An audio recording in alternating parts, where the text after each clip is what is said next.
Selamat siang, Bunda Upi dan Pak Priyo. Perkenalkan, saya Aulia Fitra dengan NIM 322034, mahasiswa dari Politeknik Katolik Mangunwijaya, Prodi D3 Analis Kesehatan. Di sini saya akan memberikan sedikit edukasi mengenai waspada penularan TBC. Yang pertama, di sini saya akan menjelaskan tuberkulosis atau biasa kita sebut TBC ini disebabkan karena bakteri berjenis Mycobacterium tuberculosis. Di Indonesia sendiri, angka kematian akibat TBC itu mencapai 136.000 orang setiap tahunnya, di mana bisa dikatakan dalam 5 menit ada satu orang yang meninggal karena TBC. Kemenkes juga menargetkan di tahun 2025 akan ada sebanyak 1.035.000 kasus TBC yang dapat dideteksi.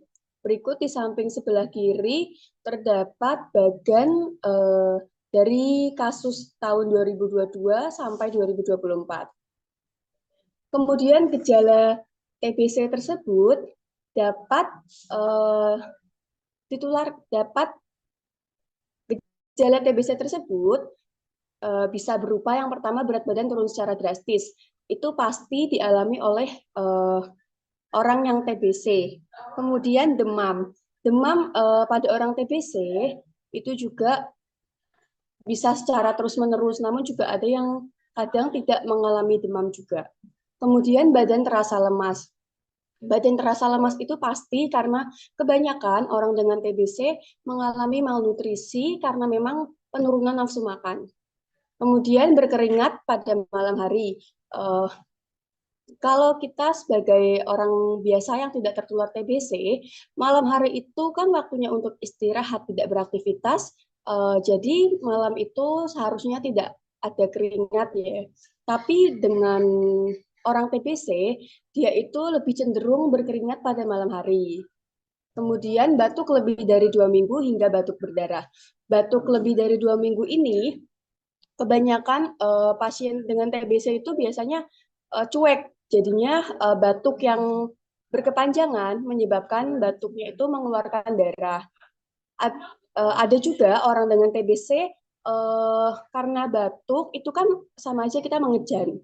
Itu menyebabkan salah satu mata pembuluh darahnya itu pecah. Jadi ada beberapa orang dengan kondisi TBC itu pembuluh darah di matanya pecah, kemudian matanya menjadi merah.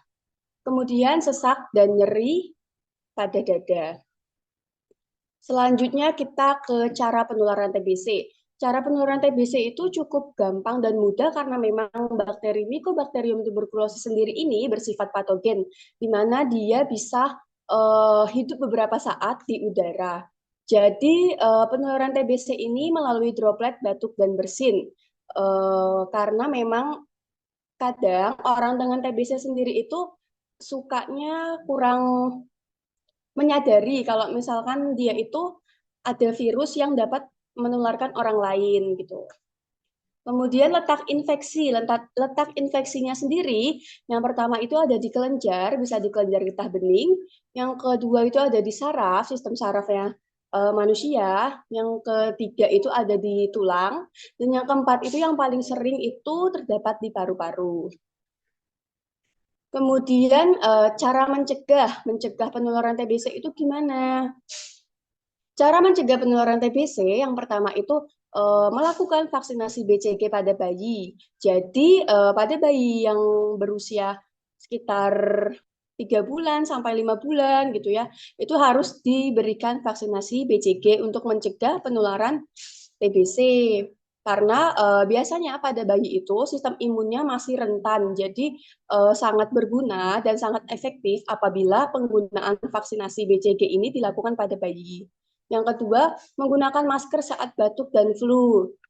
Nah, ini juga sangat penting untuk orang yang sudah terinfeksi TBC, di mana dirinya harus sadar gitu ya, sudah terinfeksi TBC, bagaimana caranya itu tidak menulari orang lain, yaitu dengan cara menggunakan masker saat batuk dan flu. Karena kan kalau batuk dan flu itu otomatis kita mengeluarkan batuk, percikan batuk ya, droplet gitu ya, dan flu juga itu kan biasanya bersin-bersin itu juga mengeluarkan droplet yang bisa menularkan TBC. Kemudian menutup mulut saat batuk dan bersin, ini juga merupakan salah satu pencegahan yang sangat penting. Kemudian tidak membuang dahak sembarangan. Tidak membuang dahak sembarangan, ini juga merupakan hal yang benar-benar harus dilakukan. Karena membuang dahak sembarangan ini otomatis mengeluarkan droplet secara sengaja di lingkungan sekitar gitu ya. Dan droplet ini kan sifatnya itu ke bisa dibawa oleh udara gitu ya, di mana droplet tersebut banyak mengandung kuman, terutama Mycobacterium tuberculosis, dan bakteri tersebut bersifat patogen. Kemudian membuang dahak di WC ini adalah hal yang wajib gitu ya. Kalau buat orang yang dengan TBC, membuang dahak atau sputum itu tidak di sembarang tempat, dibuang di WC atau di wastafel kemudian disiram. Kemudian ventilasi udara yang baik. Ventilasi udara yang baik juga menjadi salah satu cara mencegah penularan, di mana memang uh, sangat butuh asupan gitu ya. Pada orang dengan TBC itu sangat membutuhkan sistem imun yang kuat. Nah, salah satunya itu kan sinar matahari itu juga menambahkan sistem imun pada pasien tersebut. Terus juga kondisi kamar atau kondisi rumah yang ada mataharinya itu sangat bagus gitu ya, tidak tertutup, jadinya tidak lembab, tidak menyebabkan bakteri yang ada di tubuh pasien atau di paru-paru pasien itu berkembang. Kemudian ada efek samping OAT. OAT itu apa? OAT itu obat anti tuberkulosis, di mana obat ini itu merupakan obat yang dikonsumsi oleh pasien TBC. Dan obat ini itu mengandung beberapa jenis obat yang memang sangat sensitif gitu untuk bakteri tuberkulosis.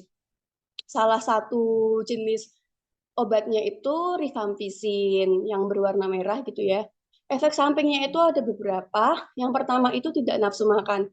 Kenapa pasien dengan TB ini kebanyakan malnutrisi? Karena ya ini, dia mengkonsumsi obat, di mana obat ini sendiri sangat berpengaruh terhadap nafsu makan pasien. Yang kedua, mual. Nah, mual ini juga terjadi secara berkepanjangan, apalagi kalau misalkan pasien tersebut baru awal-awal terdeteksi TBC. Mual ini itu menyebabkan pasien tidak nafsu makan, jadinya dia mual, muntah gitu kan, tidak nafsu makan, dan rasa ingin minum obatnya tuh pasti berkurang. Kemudian urinnya berwarna merah. Kenapa urin pada orang TBC berwarna merah? Karena ini berpengaruh pada obat dari rifampicin tersebut ya. Sebenarnya banyak jenisnya, cuma yang paling biasanya banyak digunakan itu rifampicin. Nah, urinnya berwarna merah karena memang obat itu berwarna merah dan mempengaruhi warna urin pada pasien. Jadi kadang ada pasien yang memang uh, merasa panik apabila urinnya berwarna merah, sehingga dirinya tidak ingin mengkonsumsi obat tersebut karena pasti kan kaget, kok urin saya warnanya merah, kan seperti itu. Kemudian timbul ruam berwarna merah dan gatal. Nah, timbul ruam berwarna merah dan gatal ini tidak semua orang dengan TBC mengalami, namun ada beberapa orang dengan TBC yang memang dideteksi tidak alergi terhadap rifampicin, namun timbul ruam merah dan gatal seperti kayak biduran, ya seperti itu. Kemudian next, cara penyembuhan TBC. Cara penyembuhan TBC itu dengan apa? Yang paling utama kita harus minum obat secara teratur, di mana obat dengan TBC tersebut diminum selama kurang lebih 6 bulan secara teratur dan tepat waktu. Jadi minum obatnya itu nggak boleh lupa-lupa, hari ini minum, besok nggak minum, itu nggak boleh, nanti akan ada pengulangan minum obat dari awal kembali. Kemudian ada olahraga secara teratur. Eh, Olahraga secara teratur itu tidak perlu yang berat-berat, tetapi itu untuk meregangkan otot biar pasien dengan TBC ini tuh semangat gitu. Kemudian mengkonsumsi makanan yang bergizi. Nah, ini wajib banget karena memang kan kebanyakan pasien dengan TBC ini tidak nafsu makan gitu ya. Terus malnutrisi, sangat kurang gizinya. Jadi disarankan untuk mengkonsumsi makanan bergizi. Nah, di sini ini peran keluarga sangat penting untuk mengingatkan, mensupport, di mana pasien TBC ini harus disuruh makan, disuruh minum obat secara teratur. Kemudian mengkonsumsi obat sesuai waktu yang telah ditentukan yang tadi itu, jadi harus sesuai. Kalau misalkan disuruhnya 6 bulan, berarti minimal selama 6 bulan tidak boleh berhenti. Karena bakteri ini sifatnya itu batang dan sangat susah untuk dimusnahkan. Jadi memang harus dengan penuh ketelatenan supaya bakteri ini benar-benar mati, benar-benar hilang dan tidak akan kambuh lagi. Kemudian ada pemeriksaan laboratorium. Nah, pemeriksaan laboratorium ini yang paling sering biasanya itu dilakukan dengan nama lain TCM.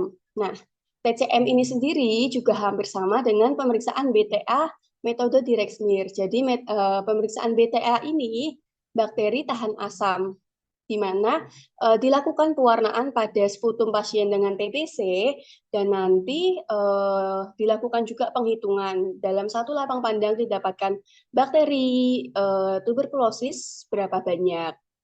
Dan ini yang berwarna merah merupakan bakteri tuberkulosis di mana berbentuk panjang seperti batang dan dia tahan asam makanya warnanya tetap merah. Yang kemudian ini ada metode Gen Expert, MTB or RIF atau metode RT-PCR. Ini juga metode yang canggih gitu ya, di mana sputumnya ini nanti dimasukkan ke dalam alat dan di alat tersebut sudah dihitung secara otomatis apa bakteri tuberkulosisnya tersebut positif berapa itu nanti sudah terbaca.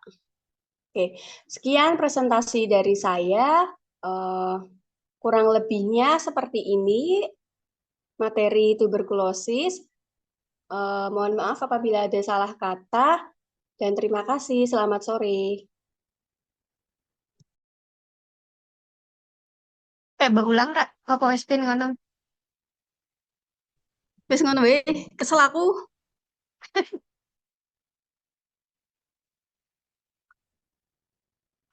Tak kirim ya.